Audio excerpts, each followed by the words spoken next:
Welcome friends. बनाया पैसा बढ़िया से। बताया था मार्केट या तो बहुत नीचे जाएगी और 19,000 को भी नहीं छोड़ेगी, और नहीं तो रॉकेट हो जाएगी और ऊपर की तरफ जाएगी। इतना मोटा पैसा लगा। सो मार्केट ने खेल दिखाया। 181 पॉइंट से भी ऊपर ज़्यादा निफ्टी बढ़कर बंद हुआ। लेकिन गेम अभी भी इतना चमत्कारी था कि देखिए, ऑप्शंस के प्रीमियम नहीं बढ़ने दिए गए और फ्यूचर के प्रीमियम बहुत तेजी से घटते हुए नजर आए। 181 पॉइंट अगर निफ्टी का स्पॉट बढ़ा है तो फ्यूचर में नहीं आई है इतनी बढ़त। फ्यूचर में 100 पॉइंट तो वैसे ही बढ़ा दिया, 80 पॉइंट फ्यूचर में से उड़ गए हैं। मतलब जो 180 पॉइंट का प्रीमियम चल रहा था वो घटकर सिर्फ 100 पॉइंट रह गया, जो कि रहना भी चाहिए था। नई सीरीज शुरू हुई है, बट आमतौर पर ऐसा गेम होता नहीं है, लेकिन अभी भी हुआ है। और अब मार्केट ऐसे पॉइंट पे खड़ी है कि या तो यहाँ से रिवर्सल और नीचे का लो तोड़ा अगर इसने अब जो बना दिया है तो फिर ये और नीचे जाएगी, नहीं तो बॉस अब ये रुकने वाली नहीं है, अब ये ऊपर ही जा रही है। समझते हैं डेटा को। आइए शुरू करते हैं आज का video. Before we start I request to go to the disclaimer as per SEBI norms. जरूरत हो तो वीडियो को पॉज कर पढ़ें। देखिए अभी क्या है कि वॉलेटिलिटी इंडेक्स कूल ऑफ हो गया, फिर से 12 के नीचे आ गया, 12 के ऊपर चला गया था, लेकिन एकदम ताकत से नीचे आया है। 5.72% गिरकर 11.37 पर क्लोज हुआ है।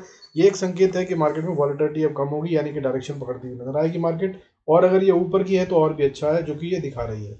इस तरह से निफ्टी जो है अभी 19,435 पे क्लोज हुआ है, 19,435, और 181 पॉइंट्स की बढ़त है, जो कि बहुत ही शानदार बढ़त होती है, 0.94%। वहीं बैंक निफ्टी ने भी साथ दिया है। इसका मतलब चौतरफा है और कलेक्टिवली ऊपर मूव कर रहे हैं, तो ये स्ट्रेंथ का साइन है। मार्केट और ऊपर जाना चाहती है।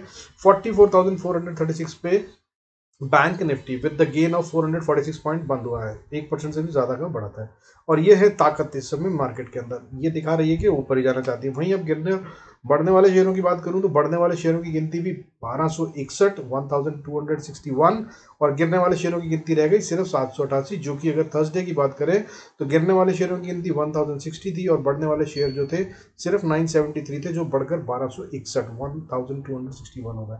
तो अब सब तरफ से संकेत तो यही आ रहे हैं कि भाई ऊपर जा रही है मार्केट, बहुत ताकत से ऊपर जा रही है। और वहीं अगर हम बात करें तो देखिए, डॉलर जो है वो थोड़ा सा चिंता का विषय अभी भी बना हुआ है। वो एक चिंता का विषय है, उस पर नजर रखिएगा। वो आपको बता देगा कि मार्केट और ऊपर कितना जा सकती है। अदरवाइज साइडवेज हो सकती है, नीचे तो नहीं जा रही है। अभी ऑप्शन चेन का डेटा अगर आपको बताऊं तो वो भी इस तरह से बना हुआ है।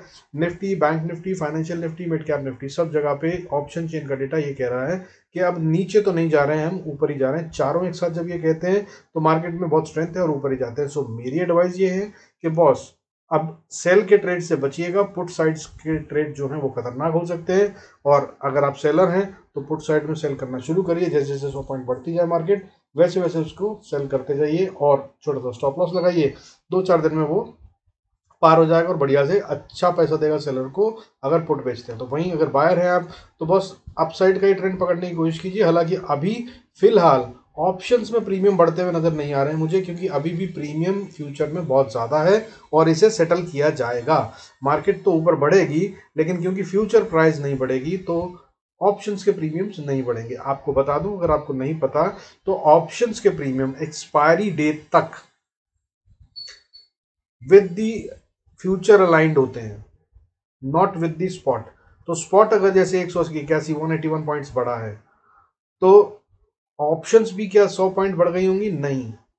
एट द मनी भी अगर आपने ली होगी तो भी नहीं बढ़ी है, वो सिर्फ 2-4-5 रुपए का फर्क आया इस बार तो, क्योंकि वो पहले से ही बहुत प्रीमियम में चल रही थी और नई सीरीज शुरू हुई है।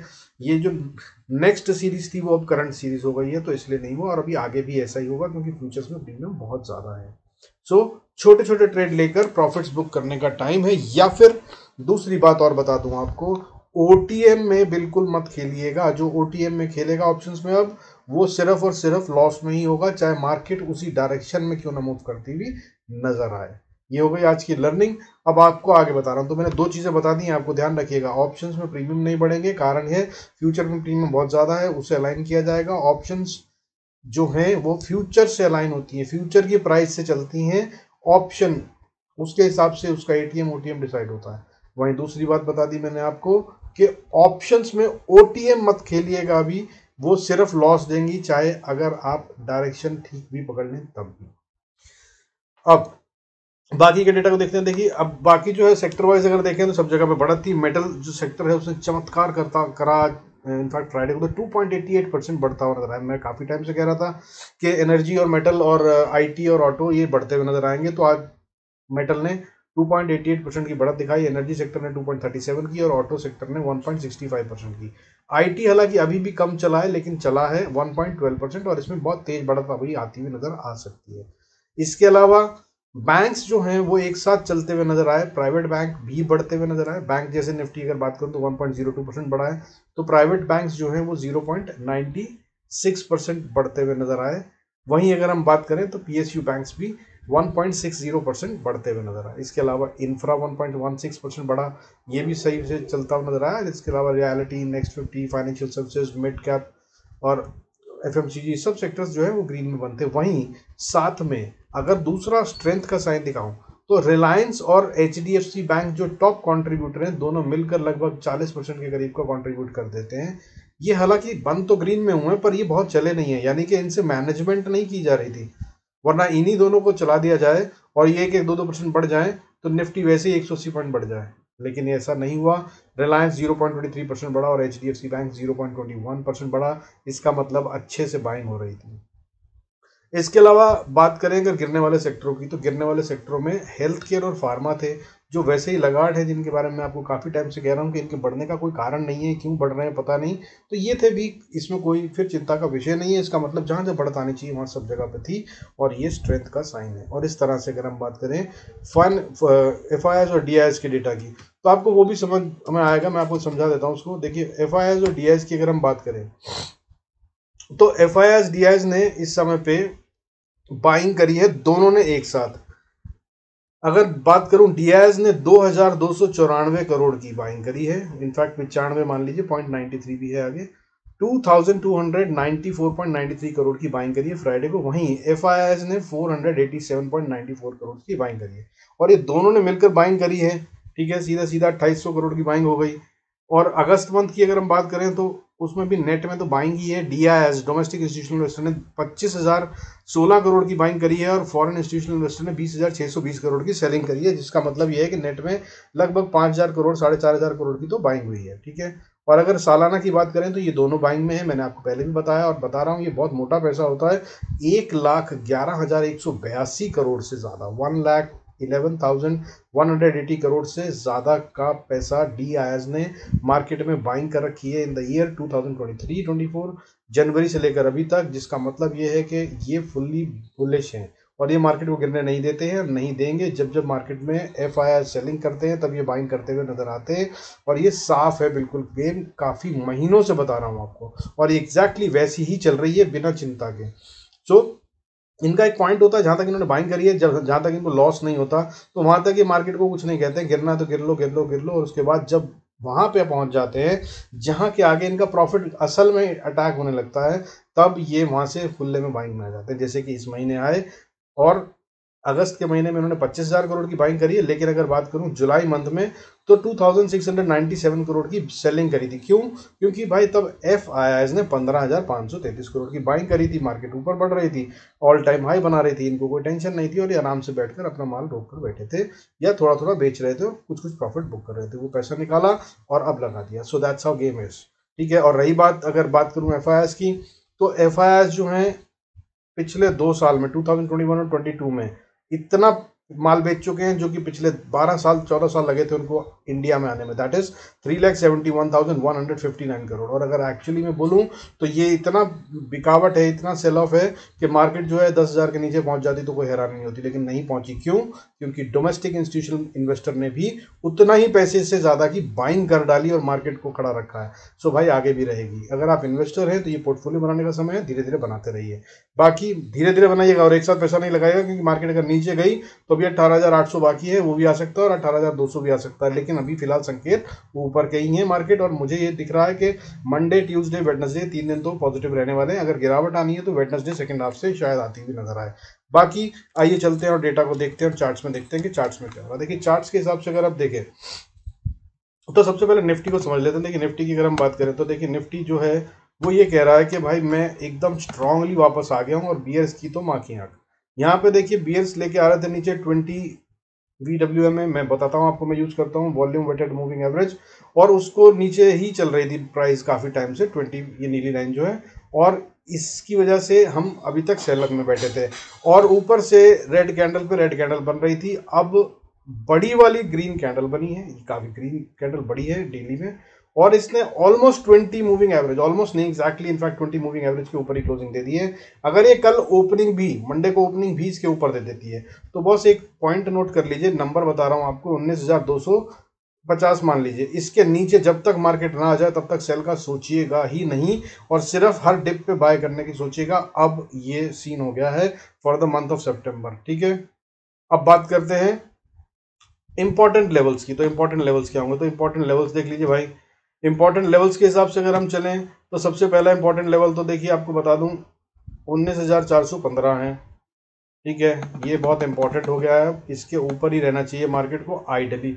लेकिन 250 भूलिएगा मत, जो मैंने बताया सेल का तब तक मत सोचिएगा जब तक 250 ना टूट जाए। अदरवाइज मार्केट बहुत अच्छे से ऊपर जा रही है, और बहुत अच्छे से ऊपर जा रही है का मतलब 500-400 पॉइंट इसी महीने ऊपर चली जाएगी निफ्टी, ये इस तरह का सीन है। और अब लेवल्स की बात करते हुए चलते हैं, ठीक है। तो मैंने आपको बताया कि अगर मार्केट को ऊपर जाना है तो सबसे पहले 415 से 30 का एरिया, और फिर उसके बाद एक और एरिया छोटा सा, वो है 19,460-50 का एरिया। इसको पार करने के बाद अगर क्लोजिंग दे दी मार्केट ने तो फिर ये जो अभी पैसा लगा है और जो ये बुलिश दिख रहा है ये कंफर्म हो जाएगा, उसे कंफर्मेशन कैंडल कह देंगे, और उसके बाद फिर ऊपर ही ऊपर है। उसके बाद अगला लेवल जो आएगा वो 19,500, हालांकि इंपॉर्टेंट है, साइकोलॉजिकल लेवल भी है, इसको पार करने में थोड़ा सा टाइम लगेगा।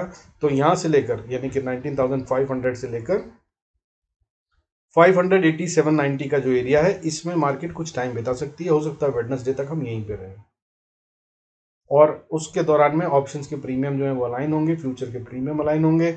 उस दौरान में ट्रेडिंग बहुत संभल के कीजिएगा। अगर आप एफ एंड ओ में करते हैं तो वहाँ पर पैसा बनाना बहुत बहुत बहुत मुश्किल होगा, याद रखिएगा। छोटे छोटे प्रॉफिट की आदत डाल लीजिएगा, नहीं तो बड़े प्रॉफिट के चक्कर में जो रहेगा वो सिर्फ और सिर्फ लॉस खाएगा एफ एंड ओ में अगर ट्रेड करेगा तो। और अब इसके ऊपर नेक्स्ट लेवल जो है 19,608 है, इनफैक्ट उसको पार कर लेने के बाद फिर बहुत बढ़िया से मार्केट ऊपर चलती नजर आएगी। हालांकि अटकने की जगह जो हो सकती है वो 19,645 से लेकर 19,680 का एरिया, ये एक क्रूशियल लेवल है। इसके ऊपर जाने के लिए मार्केट में खूब अच्छे से पैसा लगाना पड़ेगा, और अगर एफ आई एस बाइंग में आ जाते हैं तो फिर ये कोई लेवल नहीं है, फिर तो ये पार हो जाएगा। अगर एफ आई एस सेलिंग में नहीं आते हैं तो भी बहुत हाई प्रोबेबिलिटी है कि ये लेवल जो है अचीव हो जाए, और उसके बाद फिर धीरे धीरे मार्केट ऊपर चलती जाए।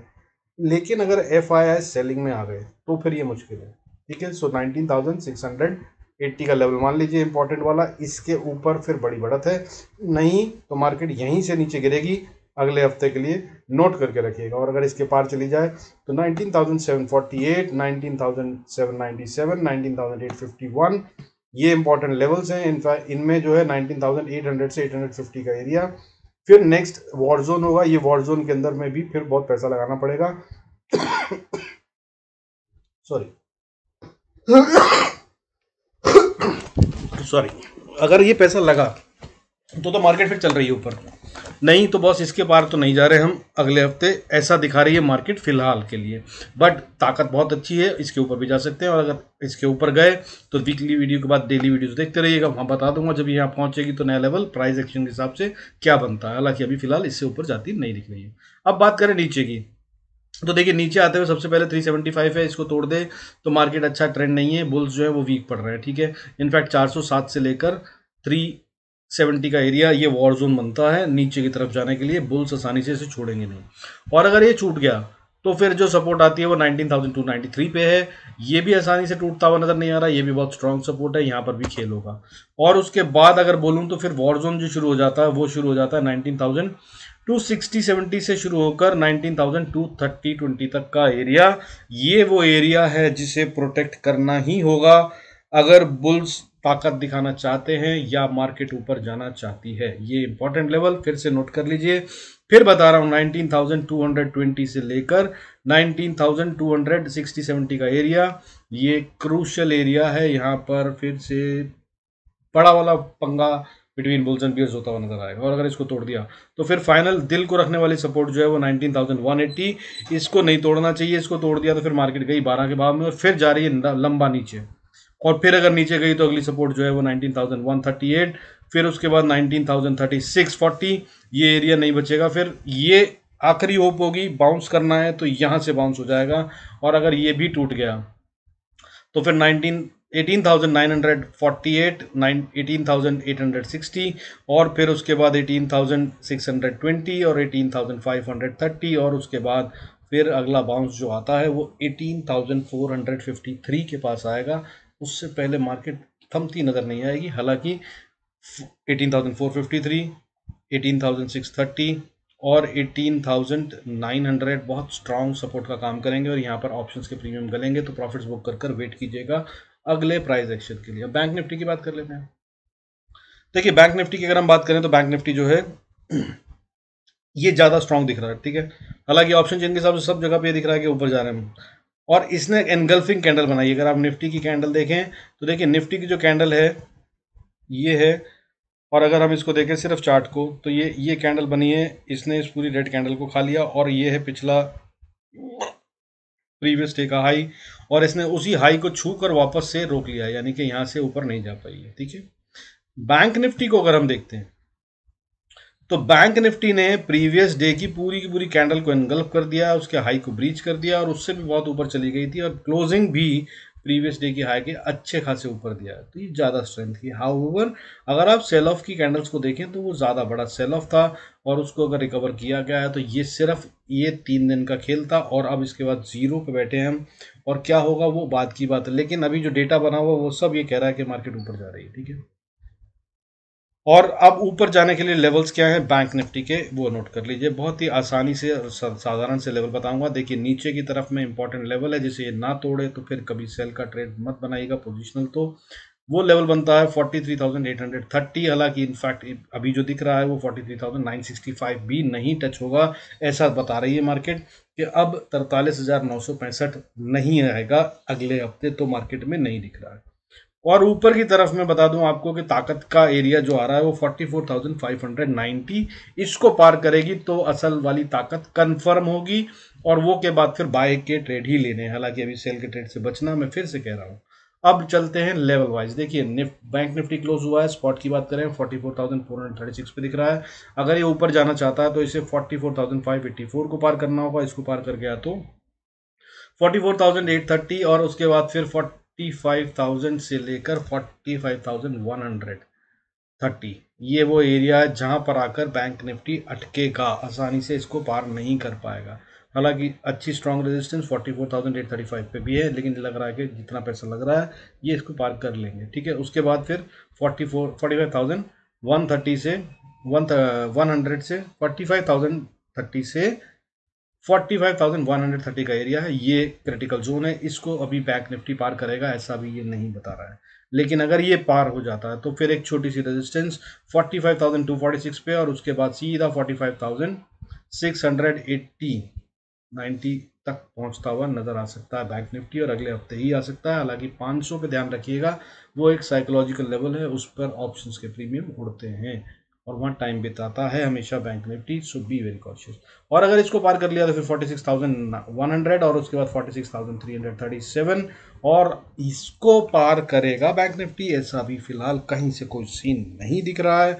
लेकिन डेली वीडियोस देखते रहिएगा, अगर यहाँ पे पहुँच जाए तो फिर क्या करना है वो बता दूंगा, अदरवाइज यहाँ से तो वापस रिवर्सल चलेगा कम से कम, उसके बाद फिर 45,653 तक वापस आएगा ही आएगा। अब बात कर लेते हैं नीचे की। देखो अगर बैंक निफ्टी को नीचे आना है तो सबसे पहले तो बॉस जब तक 43,920 या 900 ही मान लीजिए, 900 ना तोड़ दे, 820 से 900 का एरिया क्रिटिकल है, यहाँ पर बाउंस बैक करेगा अगर ये वापस जाने की कोशिश करता है नीचे की तरफ तो, और इसको तोड़ दिया तो फिर एक बड़ा स्ट्रॉन्ग वॉर जोन है। सुन लीजिए क्या कह रहा हूँ बार बार, स्ट्रॉन्ग वेरी स्ट्रॉन्ग जोन है। इसको ये तोड़ता हुआ नजर नहीं आ रहा है, यहाँ पर टाइम बिताएगा और ये तोड़ना आसान नहीं होगा। अब 43,320 से लेकर 43,580 का एरिया है, यहाँ पर मार्केट बार बार नीचे आएगी तो उछल के ऊपर जाएगी, यहाँ पर रिवर्सल ट्रेड खेलने की कोशिश करेगा। हाउएवर अगर इस लेवल को तोड़ दिया दैट इज 43,328 तो फिर ये नीचे जा रही सीधा, उसके बाद 42,350-60 तक। हालांकि बीच में 43,600 पे ज़रूर एक झटका सब स्पॉट का लेगी, और 46,600 से 500 का एरिया जो है वो भी एक क्रूशल एरिया बनेगा, लेकिन वहाँ पर मार्केट रुकती हुई नज़र शायद ही आए, उसका भी ध्यान रखिएगा। और अगर इसको तोड़ दिया तो फिर उसके बाद नीचे जा रहे हैं 41,310 तक। इससे ज़्यादा की उम्मीद अभी नहीं है, ना ही लग रहा है कि होगा। इनफैक्ट ये भी मैं बता रहा हूँ बट लग नहीं रहा। और याद रखिएगा, मैं बताता हूँ जिन लेवल्स को वो ऐसे ही बताता हूँ कि ये वाला लेवल नहीं लग रहा है तो वो नहीं आता है 90% of the times. So be very careful while playing, ठीक है। अब अगर आप बात करें फाइनेंशियल निफ्टी, ठीक है, निफ्टी फिन सर्विसेज की, तो वो भी देख लीजिए एक बार, छोटा सा लेवल आपको वो भी बता देता हूँ।